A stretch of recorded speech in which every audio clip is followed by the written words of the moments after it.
Hello and welcome to a new Starfield episode here on the Mole RP channel. My name is ChaosMole and today we take a deep dive into the shipbuilding and how you can make sense of it and how you're not getting confused by all the options which are there. Now, before we jump into this, I have to make something very clear here. This is not a video about where you can find the best ship parts. This is not a video about how to build the most OP ship into the galaxy and own everything you come across. This is the basics video. This is explaining to you how you make sense of the shipbuilding and how you get a better understanding to do a shipbuilding fast. Now, I know it is complicated at the beginning. You will look at this and you think, wow, that's a lot of part. What am I doing here? Well, let's talk about a few ground rules before we are going directly into the shipbuilding itself. First things first, find the NPC on each main city planet, right? There's an NPC at the landing spot and you can talk to them and then you can upgrade your ship. This NPC is very important because A, he's opening up the shipbuilding for you, but that NPC also has different parts. Yes, that means the dude, which is selling parts to you in New Atlantis, has different ones than the one in, let's say, Aquila City, and so on. So if you're looking for something specific, you don't really find it with that one NPC, go to another. Like, let me give you an example. Those wings you see here on the screen, right? Those are, at least so far I've seen, exclusively to New Atlantis, and you will not find them in, let's say, Aquila City. So if you want those, you have to go to New Atlantis and so on. So please keep that in mind when you are looking for some ship parts and you're like, man, why does the dude not have this? I need this part. It's because probably somebody else has it. So look out for that. The next thing I can tell you is also keep in mind that they are different ship categories, right? There is A, B, and C. And if you do not have the pilot skilled, then, well, you cannot fly a B ship. You cannot fly a C ship. You're starting with A. How do I know what ship I have? How can I change the type? It's actually pretty simple. It is the reactor. The reactor is basically determine like how much energy you have available to you and how much of the systems of the ships you can use, and you start with A. And we will talk about that when we are getting to the reactors, but that's how you figure it out. Now, the next big advice I can already give you is if you're starting to build a ship, take a ship you already have and take it apart. That's the best thing to learn, because you can now take a look at all the parts you have already installed, and that gives you a much better understanding what the hell you were dealing with here. Also, I wouldn't necessarily start to build a ship from scratch. Take, again, a ship you already have, like I did here, and slowly upgrade it, switch out parts, and it will be much easier for you to understand what the hell you're doing here, and more importantly, it is also much easier for you to fix if you screw it up. Now, the last thing I want to talk about before we really dive into the nitty-gritty of the shipbuilding is one of the features which are super important to you, and that is the flight check. No, the flight check is not just checking if this ship technically could fly. This is not Kerbal Space Program, right? They're not sending it on a test route of, do you have enough boosters? Do you have enough aerodynamic and all that? No. What the flight check actually is just checking if there are any errors in the ship. And you can see right now, my ship is fine. But let's say I am removing the cockpit, and things are changing dramatically immediately, and we are getting 3 errors. The ship has an unattached module, landing bay needs to be connected to the cockpit, docker modules need to have an interior connection to the cockpit. Makes sense because, well, my cockpit right now is disconnected. So, every time you are changing something on your ship, you are building something, make sure that you are checking the flight check. Make sure that you don't have errors, because what sometimes can happen, especially if you connect and disconnect something. When you're working with smaller parts, those smaller parts might not always correctly connect, and then you have like a small part somewhere in the interior of the ship where you only get when you have to remove all the other parts, and you have to look for it. Because, well, there's also another problem here.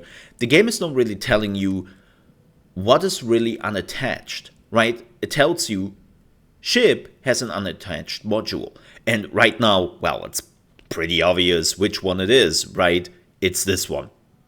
And you can fix that easily, and then everything is back to normal. But the problem is, especially for smaller parts, when you don't know where that is, finding it and really make sure it's attached to the ship can be pretty annoying. So whenever you're building something, whenever you're doing something, make sure that you are checking out the flight check and you do it right. Now, let's talk about the real shipbuilding here now that we have talked about all the groundwork. As I said, upgrade the ship. It makes things so much easier to understand what the hell you are actually doing. And the one thing you really just have to know about shipbuilding is it's like Lego, right? All the parts can be connected, and you can see the connecting dots on a ship part. So when you are taking it apart, you just have to look, okay, where do I can connect the parts with each other, and where does it make sense, right? So when you know that you can only connect it to the certain dots on the item you're putting into your ship, it makes the whole thing so much easier, and it makes it super fast to build a ship together, right? Like the moment you acknowledge that, the moment you understand that, taking a ship apart and just build it again is super easy. And you can just try new things. Try something you haven't done before, right? As long as you are connecting the parts to each other, everything is fine, right? Would this fly? Well, no. But you can just connect it back to the ship parts. And the game is also telling you pretty quickly that this is not working, right? Because of the cannons on top. So you would have to remove the cannons here. Like, as I said, the game is pretty obvious in what you can do and what you can't do. The moment you acknowledge, oh, it's like Lego. You just have to find the parts which can be connected to each other, and then you connect them very quickly. And then it goes pretty smooth. But there are a few things you have to look out for. First things first, let's talk about modules you can just put on your ship, like shields or reactors. Unfortunately, you can only have one reactor. You can only have one shield. You can see my shield right here. It's this funny little looking thing in the back. And if I wanted to put another shield generator here, then there would be a problem. And you might think, wait a minute. No, you can't put this here, Mo. It's not a problem. See? Ta-da! You put a shield generator there, and now you have more shields.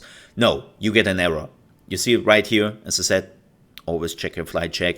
And you will realize only one shield module is allowed. The same goes for generators and all the other, like, which really gives you an advantage kind of items. So unfortunately, that doesn't work. Good news is, that doesn't apply for your engines, and that certainly does not apply for your weapons. But before you are now going crazy and you think, oh my god, I have so many open slots on my ship, let's just put all the weapons there. Please don't forget a few things. First things first, they cost energy. If you do not have enough energy, you cannot put the energy into the weapon systems, and they are useless. They just weight you down and they do nothing, right? So please just don't immediately overdo it because you have a lot of slots open. Like you can see right here, I could now put like another laser there or another suppressor, and it wouldn't really do anything because I am running out of energy. Like, I'm already way over my energy limit. You can see it right here. I have an equipment power of 30, but my reactor can only produce 18. So it's a bit of a waste here, right? Now, what is far more important, though, than just the energy limit, is there is a limit on how many weapons of a specific type you can have. So right now, I have some laser cannons, I have some rocket launchers, and I have some suppressors. And that's fine. But the moment I would put another autocannon here to diversify, I would get an error. Why do I get an error? Because you're only allowed to have 3 different types of weapons on your ship. You see it right here. Ship is more than 3 different weapon types. Right? Like, don't do that. You cannot have more than 3 weapon types. It's a technical limitation because you only have 3 buttons on your mouse or controller Bethesda designated for. There might be a mod at some point which will remove this limitation, absolutely, but right now only 3 weapon types are allowed.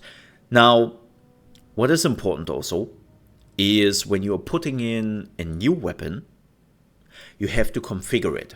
Let's say we're doing what we just did. We are removing the lasers, right? Just get out of here. Don't need you. And now we are switching over to autocannons. Let's put that right there. Now we are only getting one error, which says ship is missing a weapon assignment. Okay, where do I assign my weapons? It's right here in the top. You click on it, weapons. You see that one of the buttons is unassigned. And then you say, okay, put the autocannon there. And you will now start to use the autocannon in the future. And the problem is gone. But those are things you have to look out for when you are building your ship. It's not that problematic. As I said, the moment you understand that you are basically putting together a Lego set and you just have to find the corresponding bricks you can put together, it's actually pretty easy and pretty fast to even build a ship from scrap. Now, I know that when for the first time you're opening up this whole thing where you can buy new parts, things can become a little bit overwhelming, but don't get discouraged by that. By the way, one last thing I want to add, because I know that a lot of people will look for this, and this is very important, is a lot of people are wondering, how do I get my workbenches in my ship? How do I get my research tables in the ship, right? If you're looking for that, go on the HABs, and you see those bigger HABs who have like a lot of little mini bars underneath it. Those are the so-called variants. And don't make the same mistake like I did, who first thought, oh, variants, like different skins, right? Different colors. No, what they actually mean with variants is what those HABs do. Like, this is the one all-in-one HAB. This is the armory where you can store your weapons. This is the captain quarters, which you can make pretty. This is the computer core, right? Some of them are just fluff. They're not really doing anything, or at least not at the beginning of the game. And then you have the infirmary for healing, living quarters, just fluff. And you can have more crew members in it, right? And then there is the science lab where you can do your research, but you can also get your first aid done. And you can get new like healing stuff from there. And then the one you probably look for, if you want to get all the workbenches, you find that in the workshop. And again, they're coming in different sizes. Like you can see right here with the Deimos 3-in-1, they are limited. Like the 3-in-1 doesn't have a workshop. The engineering bay, which is fluff as far as I've seen, I've tried it and it doesn't really do anything besides of making it look like an engineering bay, but you cannot do anything there. It's not the workshop. You want the workshop for the workbenches, and if you want to do research while you are flying, you need a science lab. But again, some of them are just fluff, and some bring some features with them. But That's what you're looking for. So, with that said, I think I have mentioned everything you really have to know about building your own spaceship. Like, just test out stuff. If you don't like it, you just hit tab and you cancel the modification and everything is back to normal, like nothing happened. And you also don't spend any money till you're not confirming what you have built. So just go ham and try some things. With that said, thanks so much for watching. If you enjoyed it, please don't forget to leave a like and also subscribe to the channel if you want to see more Starfield videos. We are also having a weekly podcast where we talk about Starfield. And yeah, I would appreciate that if you might consider it. Till then, have a good one, and I'll see you next time. Stay safe. Bye bye.